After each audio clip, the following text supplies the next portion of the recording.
Pikiran kami boleh Tuhan segarkan kembali, dan hati kami Tuhan Engkau bersemayam, dan Engkau Tuhan ubahkan sesuai rencana. Maka sekarang waktu ini milik-Mu, Engkau Tuhan memberkati, sehingga kami boleh mendapatkan firman Allah menjadi rema dalam hidup kami, dan kami pulang sebagai pelaku-pelaku firman yang setia sampai Kau dapati kami di akhir hidup kami tetap setia. Terpujilah nama Tuhan. Hamba yang berbicara diurapi, diberkati, dan semua kami mengalami anugerah-Mu di dalam nama Tuhan Yesus. Haleluya. Amin. Amin. Baik, shalom Bapak Ibu semua saudara. Puji Tuhan, kita boleh lagi beribadah di minggu sore hari ini. Terima kasih untuk Ibu Mega dan tim musik ya, yang boleh memimpin. Ibu Mega ini pedagang ya. Jadi walaupun baru berapa minggu kita bergabungnya, karena gereja kita ini baru mulai tanggal 23 Juni yang lalu. Tapi Tuhan membawa Ibu Mega boleh memimpin sebagai worship leader. Saya pernah berkata begini, jangan-jangan worship leader itu lebih diberkati dipakai Tuhan daripada pengkhotbah. Karena worship leader membawa kita memuji menyembah Tuhan, sehingga semua kita diberkati dan Tuhan juga senang. Jangan-jangan pengkhotbah dia tidak membawa kemuliaan bagi Tuhan, tapi bawa kemuliaan bagi dirinya. Itu bahaya ya. Itu sebabnya mari kita semua terlibat melayani Tuhan, dan kita juga boleh mengalami anugerah Tuhan yang besar.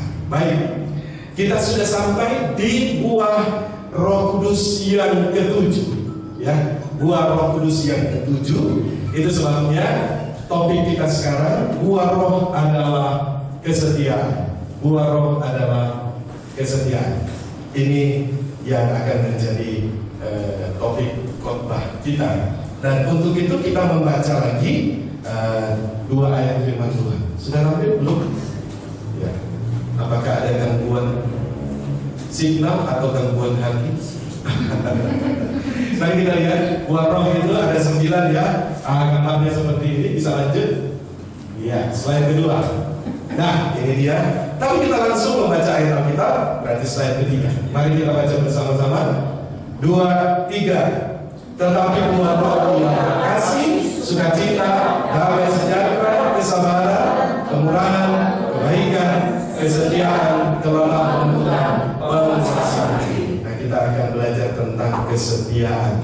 Sesungguhnya sore ini yang foto bukan saya, ya, Ibu Pendeta Melda, tetapi berhubung mertua datang, ya, opung datang. Jadi sebagai anak beliau harus dekat dengan mamanya, jadi saya lah yang disuruh korban. Apalagi topiknya kesetiaan, ya. Wah, ini kan tidak mudah, karena bagi orang Manado, ya, kesetiaan itu seperti langit. Ya, siapa bilang? Laut. Jadi tidak mudah kan? Tetapi ada satu ayat firman Tuhan lagi, Mazmur 33 ayat 4. Kita baca 2, 3. Sebab firman Tuhan itu benar, segala sesuatu dikerjakannya dengan kesetiaan. Nah, ini dia. Jadi kita sudah perhatikan bahwa kesetiaan adalah buah roh yang ketujuh. Ya, berarti 2 minggu lagi kita selesai buah roh. Ya, dalam khotbah minggu. Mengapa ini penting? Sebab buah roh itu adalah sesuatu yang menunjukkan perubahan dalam hidup. Kita dulu dari kegelapan dibawa dalam terang Allah, maka terjadi perubahan. Kalau masih gelap-gelap terus nggak pernah jadi terang, maka perlu beli lampu Philips. Ya, terus terang, terang terus. Nah, itu Philips. Padahal Alkitab lebih daripada itu. Nah, untuk itu mari kita mulai dengan pengertian terlebih dahulu. Kita melihat apa sih kesetiaan itu dalam gambaran Alkitab. Nah, kita tahu Alkitab ada 2 bagian ya, Perjanjian Lama, Perjanjian Baru. Ya, kok seperti orang pacaran ya, pakai janji-janji. Kata orang begitu. Oh, kita kok Perjanjian Lama, Perjanjian Baru. Ternyata banyak juga orang Kristen yang ngerti kenapa jadi Perjanjian Lama, kenapa Perjanjian Baru. Artinya yang berjanji itu Allah. Yang pertama dengan umat Israel. Tetapi mereka gagal di dalam tujuan perjanjian itu. Maka Allah sendiri datang menjadi manusia. Dan ketika dia akan masuk di dalam masa kritis untuk keselamatan, dia mengangkat, inilah cawan perjanjian baru. Jadi ada perjanjian lagi. Dan janjinya bukan lagi dengan sunat, bukan lagi dengan kurban, tetapi dengan diri sendiri. Ya, yang mati di kayu salib untuk penebusan bagi dosa-dosa kita. Maka ada emunah itu dalam perjanjian lama, kesetiaan juga, dan ada pistos dalam perjanjian baru.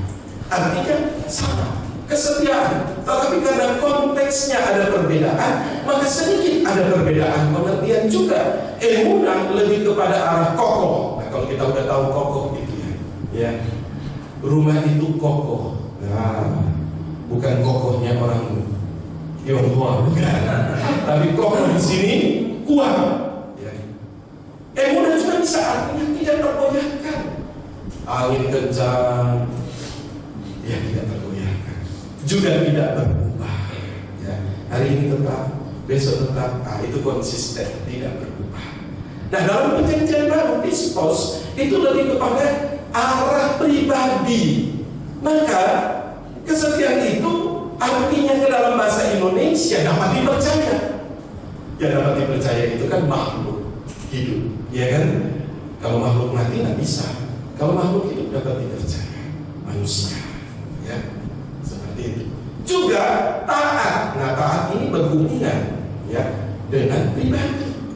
Dan taat pada Tuhan, taat pada pimpinan, taat pada orang tua. Jadi itu berhubungan dengan hal itu. Juga pistos, kesetiaan itu juga dapat berarti orang percaya. Jadi saya dan saudara, kalau disebut pistos berarti kita ini orang percaya, bukan pistol. Kalau pistol bahaya. Jadi ini pengertian. Kita sudah dapat gambaran ya. Buah roh yang ketujuh kesetiaan. Artinya kita kokoh, kita tidak tergoyahkan, tidak berubah. Kita dapat dipercaya, kita taat, kita orang percaya. Berikan salam kanan kiri. Halo orang percaya. Akan bilang gini ya. Ya, orang percaya. Karena saya percaya, saudara dapat dipercaya. Saudara taat, ya, saudara kokoh di dalam Tuhan. Nah, kita lihat.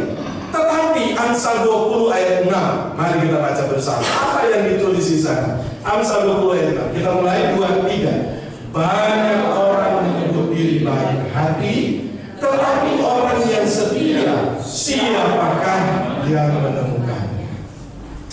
Aduh, ayat ini menjadi ayat yang membuat kita harus berwaspada. Ya, ini bukan pesan Bang Nabi, waspada. Bukan. Tetapi ini adalah pesan firman Tuhan. Orang yang setia, siapakah menemukannya? Artinya sangat sulit, jarang, tidak banyak.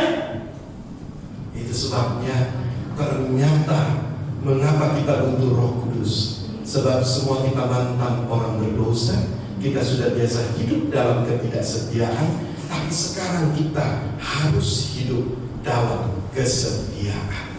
Mengapa kita harus hidup dalam kesetiaan? Mungkin itu pertanyaan. Karena dunia ini kan sudah nggak setia. Ya. Wah, di televisi atau di TikTok saya lihat ya, artis laki-laki semua itu. A yang namanya kita sebut A saja ya, istri 2. Di sampingnya namanya P, istri 2. Lalu ada lagi di bawah istri 4. Wah, di mana kesetiaan? Ya, bukan nanti cerai baru menikah lagi, enggak. Sudah menikah tambah lagi. Nah, seperti itu. Mengapa kita harus setia? Maka kita perhatikan. Kesetiaan adalah sifat ya dan keteladanan Allah. Nah, kalau kita orang percaya, berarti kita anak Allah. Ya, berarti kita harus mempunyai kesumpaan dengan Allah. Ya kan? Bapak Ibu bisa lihat wajah saya dengan wajah Biner ada keserupaan enggak? Ada, karena dia anak saya. Apalagi dengan Ezra. Iya, pinang di belah 2. Hidung Ezra dan hidung saya mirip sekali. Kalau Biner kurang, lebih banyak mungkin agak ke mamanya sedikit gitu ya. Tapi lebih banyak ke saya sebenarnya. Jadi kalau kita mengaku anak Allah, maka harus memiliki sifat dan keteladanan Allah. Dan kesetiaan itu adalah sifat Allah.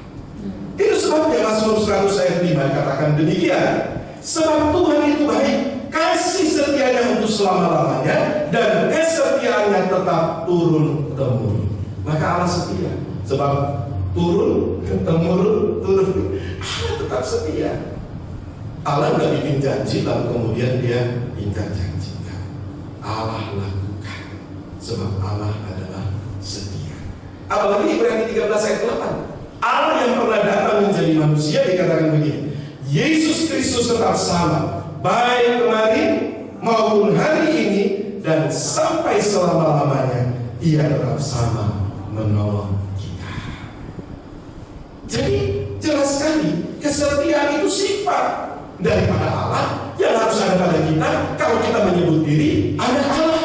Itu sebabnya Perjanjian Baru menuliskan kesetiaan dalam bahasa asli pistos lebih mengarah kepada manusia. Dan itu menunjuk orang percaya. Sebab apa?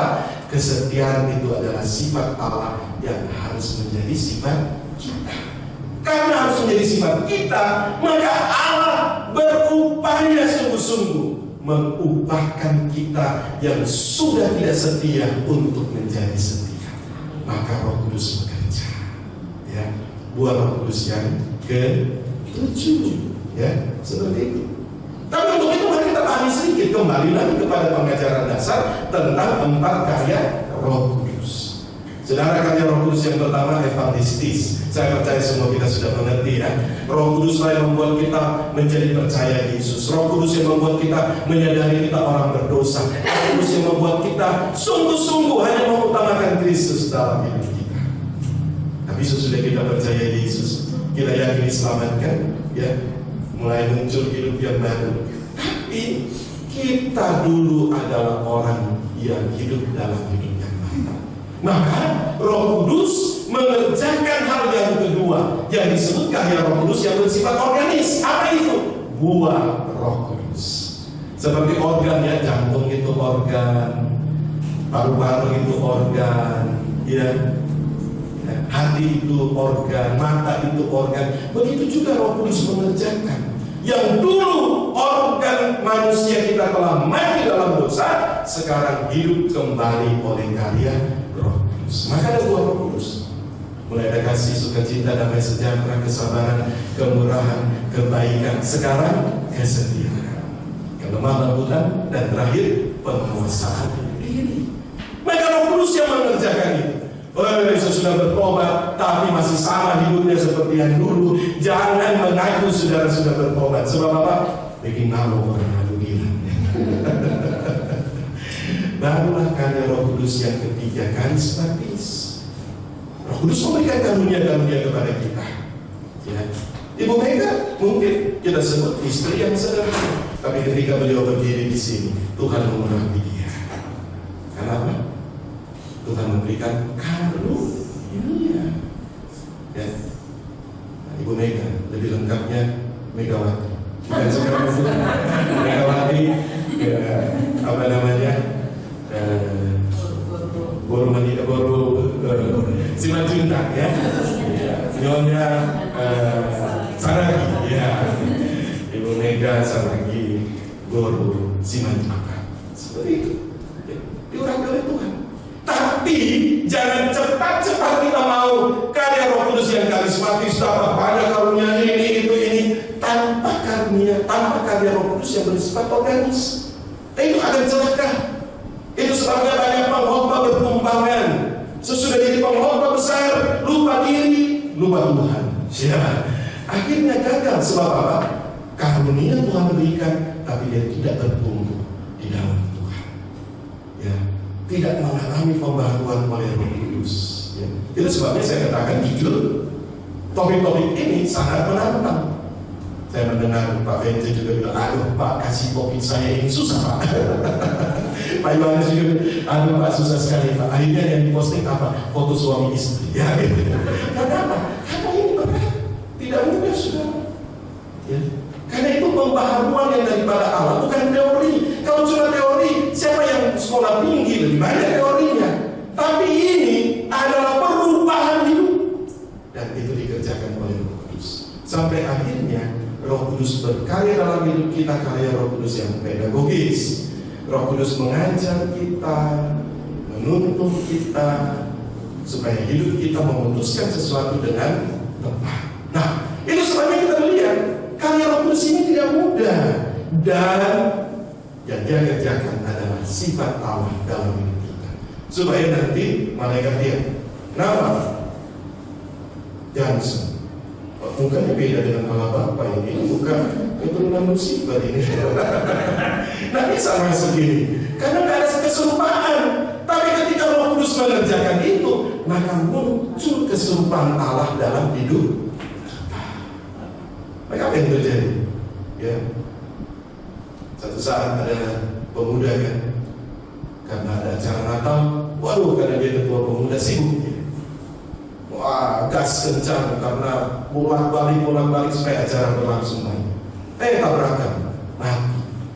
Ya, kebetulan sekarang belum penghakiman terakhir ya. Kita wahyukan penghakiman terakhir kan.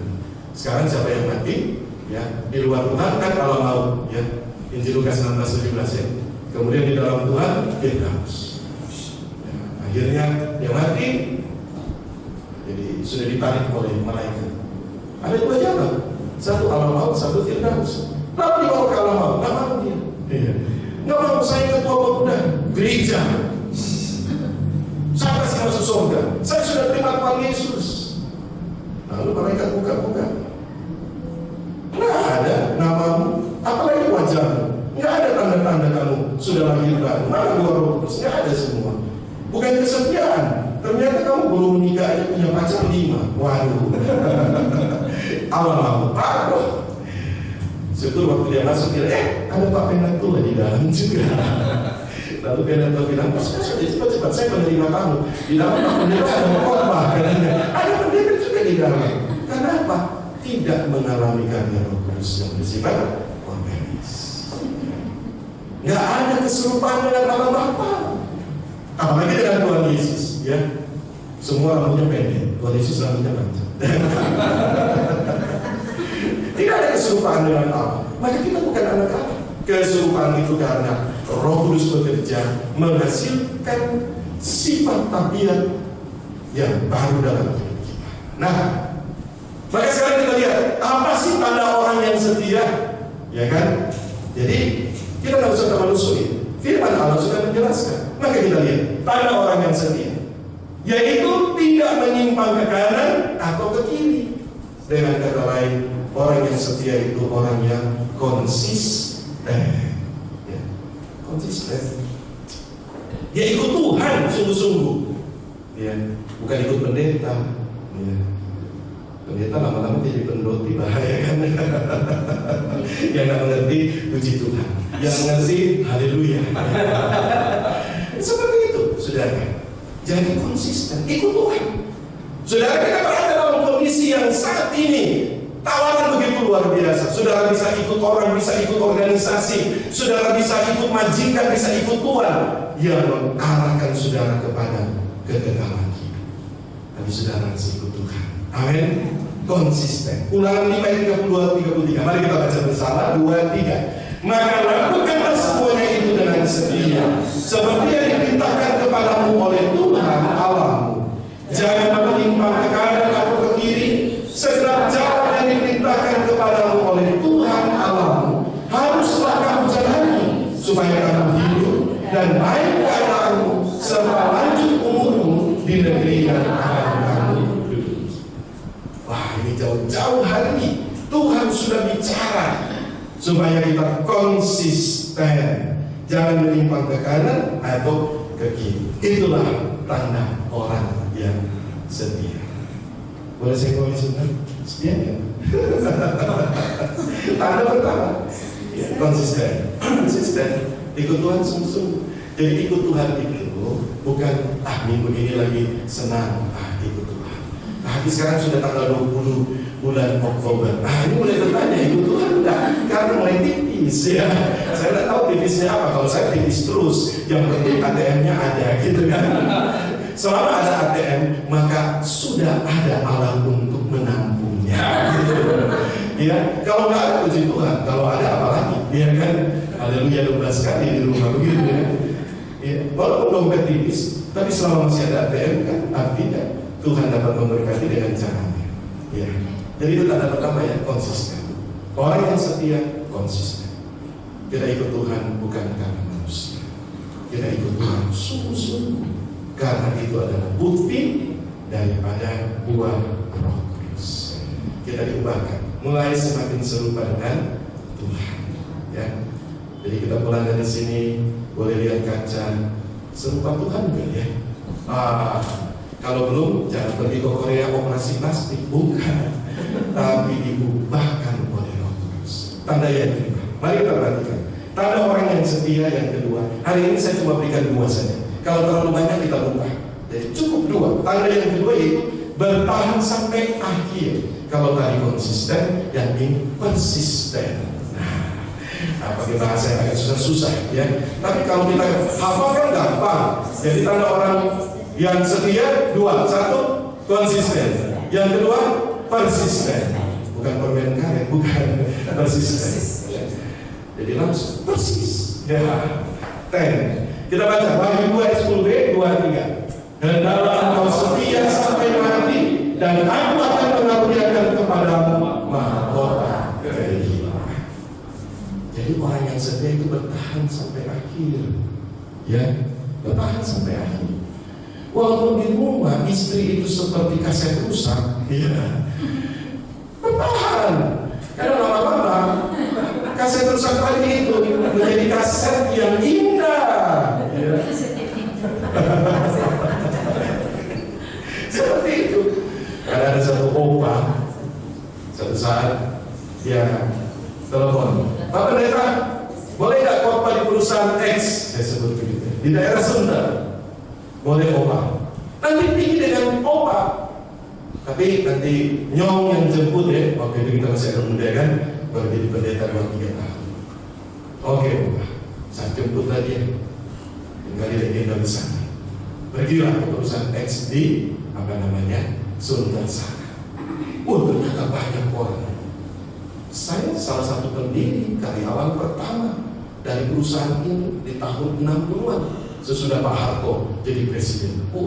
Jadi Bapak sudah pensiun? Iya. Tapi karena saya pendiri ya, saya yang membidangi kerohanian sekarang. Kan Bapak masih punya gaji? Iya, Bapak walaupun 80-an masih ada gaji. Khotbah pelayanan pulang sama-sama lagi kan. Pak Pendeta, ada pergumulan saya. Apa Bapak? Waktu itu umur saya baru 30-an, mungkin 34. Lalu dia bilang begini, sudah lama sekali saya ingin cerai karena istri saya seperti ember pecah di rumah. Saya tanya, Bapak sudah umur berapa sekarang? 86. So terlambat. Jadi kalau cuma sebagian taat, ya hanya menuruti sebagian, itu ketidaktaatan. Kalau seperti opa ini sudah berapa tahun menikah? Ya, lebih dari 50 tahun. Sudah bikin pesta pernikahan apa? Emas. Tapi masih mikir dia mau cerai. Berarti tidak setia opa ini. Ya. Ketaatan yang ditunda juga merupakan ketidaktaatan. Itu anak bungsu kan? Bagi dia. Tidak taat dia. Walaupun dia menyesal, dia sadar pulang. Syukurlah Allah itu penuh dengan kasih karunia. Ya. Jadi ada 2 tanda orang setia. Satu apa? Konsisten. Yang kedua apa? Persisten. Nah, maka kita lihat apa yang dikatakan Lukas 13 ayat 6 dan 7. Mari kita baca bersama. 2, 3. Lalu Yesus mengatakan perumpamaan ini. Seorang mempunyai pohon ara yang tumbuh di kebun anggurnya, dan ia datang untuk mencari buah pada pohon itu. Tetapi ia tidak menemukannya. Lalu ia berkata kepada pengurus kebun anggur itu, sudah 3 tahun aku datang mencari buah pada pohon ara ini, dan aku tidak menemukannya. Teballah pohon ini, untuk apa yang hidup di tanah ini dengan percuma. Ya, ini sudah buah yang ke-7, kesetiaan. Tuhan mulai cari, adakah buah dalam kehidupan kita? Maka kalau tidak ada buah, yang salah bukan pohon, ya kan? Kita nyanyi lagu lagu, Yesus pokok dan kitalah caranya.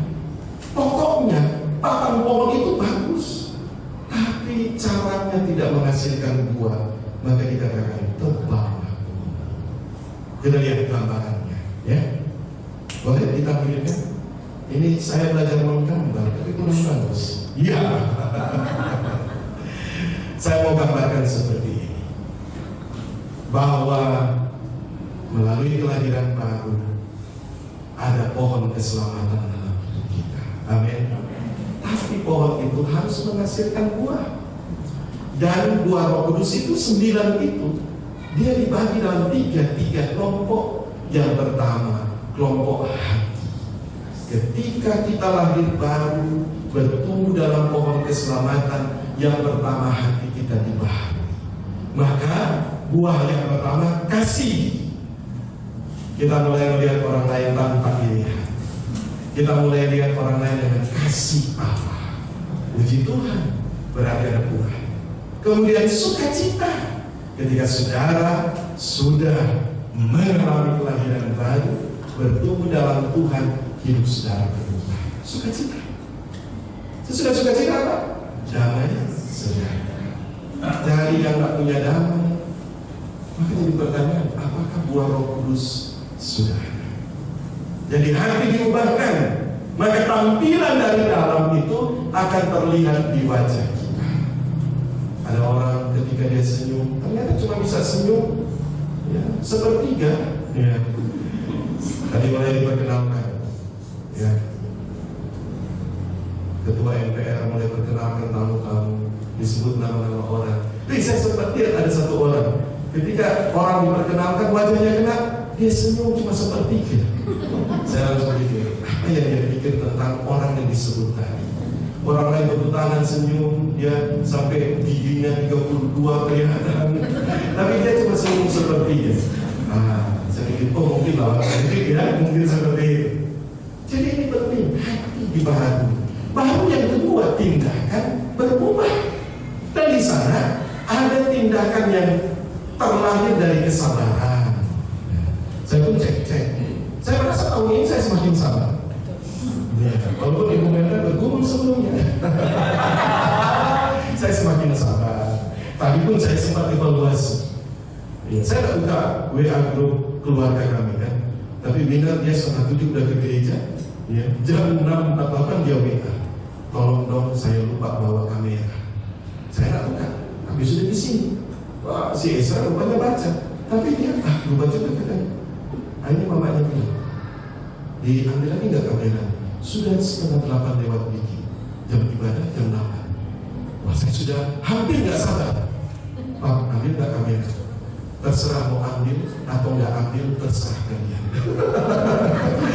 Itu sudah bahasa yang sabar. Kalau dulu pasti saya langsung keluar bahasa penghakiman.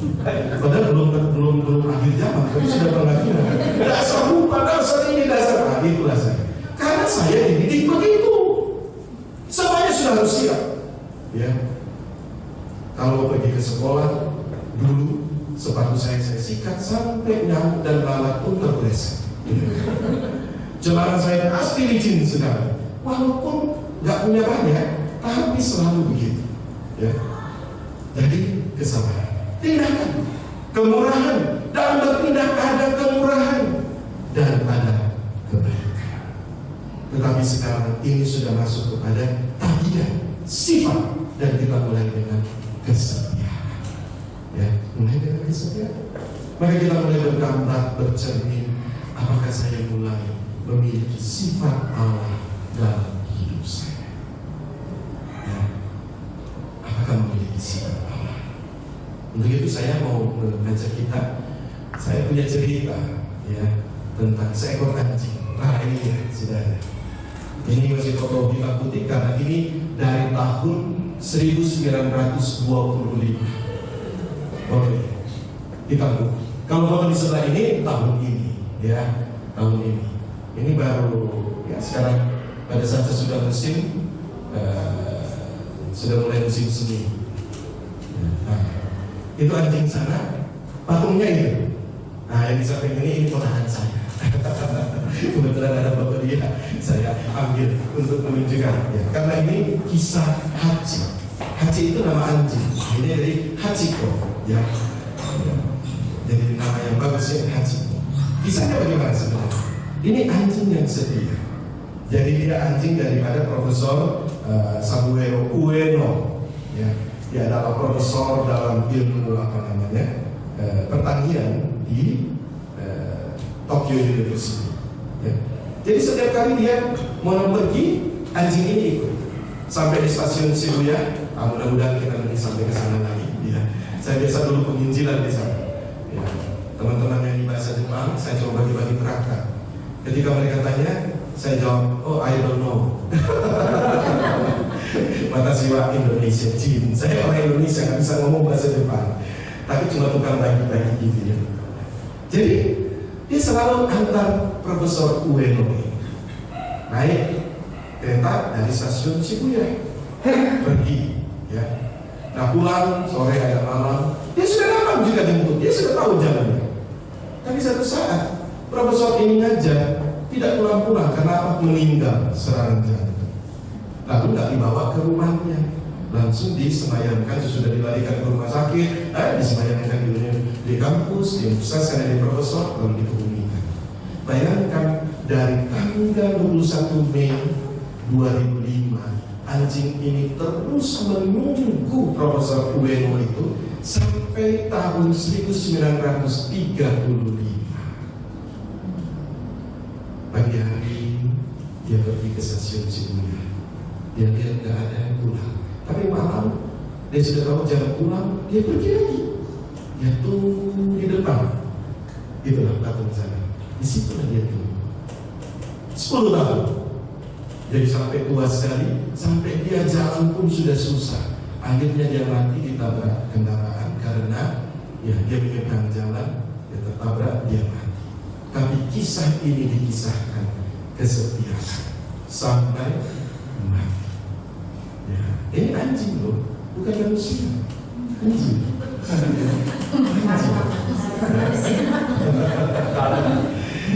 Ya, jadi Profesor Ueno ya. Akhirnya mereka buat lagi di daerah Ueno. Kebetulan ada stasiun Ueno. Dari Shibuya itu sekitar 10 stasiun ke Ueno. Mereka bikin patung ya. Dia sudah bertemu katanya dengan Profesor Ueno. Tapi ini baru dibuat tahun 2022 ya, untuk tahun ini. Tapi patung sana itu sudah lama. Tahun 95 saya tiba di sana, sudah ada patung ini. Kami suka di situ nyanyi-nyanyi lagu bahasa Jepang sambil bagi berangkat untuk orang-orang Jepang. Sudah, itulah kesetiaan. Kita mau aplikasikan apa? Saya tidak mau berbicara aplikasi. Sebab setiap kita dapat mengaplikasikannya sendiri. Baik itu dalam keluarga, terhadap istri, anak, kesetiaan dalam kerja, kesetiaan yang terutama kepada Tuhan. Ketika saudara diperhadapkan dengan kondisi antara dosa dan posisi, saudara setia kepada siapa? Kepada Tuhan atau kepada organisasi? Kalau saudara diperhadapkan dengan ya, dosa dan kekayaan, di mana saudara mau menahan kesetiaan saudara? Saudara dapat aplikasikan. Sebab kita semua mengerti arti kesetiaan. Itu sebabnya mengapa kesetiaan adalah hal yang sangat penting dalam hidup Kristiani. Sebab kesetiaan adalah apa? Sifat hakiki Allah. Kita mau baca 2 ayat tadi. Itu sifat Allah. Ia tidak pernah mengingkari janjinya karena dia setia. 2 Timotius 2 ayat 13. Yesus sendiri adalah saksi yang setia. Wahyu 1 ayat 5. Kita mencerminkan tabiat Yesus ketika kita setia terhadap janji kita kepada Allah dan setia dalam hubungan kita dengan sesama oleh kuasa pekerjaan Roh Kudus dalam diri kita. Maka seorang Kristen yang sejati selalu dapat menjadi orang yang bisa dipercaya. Ini kesetiaan. Maka Mazmur 37 ayat 3, percaya kepada Tuhan, lakukanlah yang baik, diamlah di negeri dan berlakulah apa? Setia. Ini penting sekali. Karena apa? Buah roh ialah kesetiaan. Bapak Ibu dan semua saudara, maka kita sudah belajar buah roh yang ketujuh. Mari kita renungkan masing-masing kita, apakah kita setia yang terutama kepada Tuhan. Ya, ini sangat penting. Ini merupakan tiket bagi kita. Sebab ketika dilihat tidak ada keserupaan kita dengan Allah sebagai Bapa kita, karena kita tidak setia, maka kita tidak berhak untuk masuk di dalam kemuliaan-Nya. Ini bukan sesuatu yang biasa-biasa, karena di tengah dunia ini kesetiaan sudah dianggap hal yang lumrah. Ya, orang berubah setia itu biasa. Dulu teman, sekarang jadi musuh. Itu sudah biasa. Tetapi kita dipanggil untuk setia sebagaimana Yesus adalah setia. Tuhan Yesus memberkati kita untuk malam. Tuhan, terima kasih untuk firman bagi kami pada sore hari ini. Buah roh ialah kesetiaan, dan kami tahu bahwa kami Tuhan latih, Tuhan ajar supaya kami yang sudah diselamatkan mulai mengalami pembaharuan hidup menjadi serupa dengan Kristus. Terima kasih. Latihlah kami Tuhan, tolonglah kami. Biarlah kami sebagai anak-anak-Mu tetap setia di dalam Tuhan. Haleluya. Biarlah rema firman Tuhan mengingatkan kami supaya kami hidup dalam kesetiaan di dalam nama Tuhan Yesus Kristus. Haleluya. Amin.